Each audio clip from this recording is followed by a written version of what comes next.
ભૌતિક અહીંયા હા મમ્મી. તું તારી બાઈનું ધ્યાન રાખજે. રાતના 11 વાગે આવ્યા છે, હજી સુધી ઘરે આવી નથી. જો હું કાક કહીશ ને તો તારું મોઢું ચડી જાય. દાંત હું કાઢશો મૂર્ખ્યા?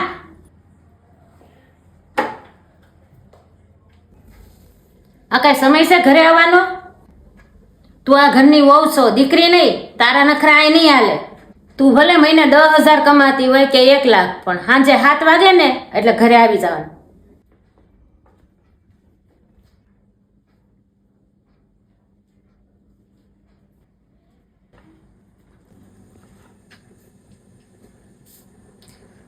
કેમ આજે એટલું બધું મોડું થયું? આજે એક ક્લાયન્ટ આવવાના હતા ને, ઈ મોડા આવ્યા એટલે મોડું થઈ ગયું. અને પાછું ગાડીમાં પંચર પડ્યું અને ફોનમાં ચાર્જિંગ પણ નહોતું એટલે સ્વિચ ઓફ થઈ ગયો હતો, એટલે ફોન ના કરી શકી.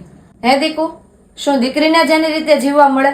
હું વહુ છું તો વહુ એની રીતે ના જીવી શકે? ના ના, એવું કાંઈ ન હોય.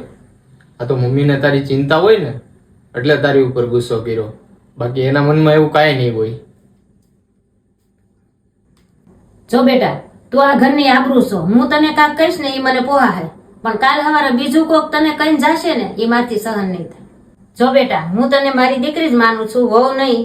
પણ કાલ સવારે જો તારી કોક બીજી વાત કરશે ને તો મારું મેરા જેવું થાય. હવેથી તારે જો મોડું થાય એમ હોય ને બેટા, તો ભૌતિકને ફોન કરીને ત્યાં બોલાવી લેવાનું. પછી તમે રાત્રે 12 વાગે આવશો ને તોય મને પોહાય. સોરી મમ્મી, હવે એવું કરીશ બસ.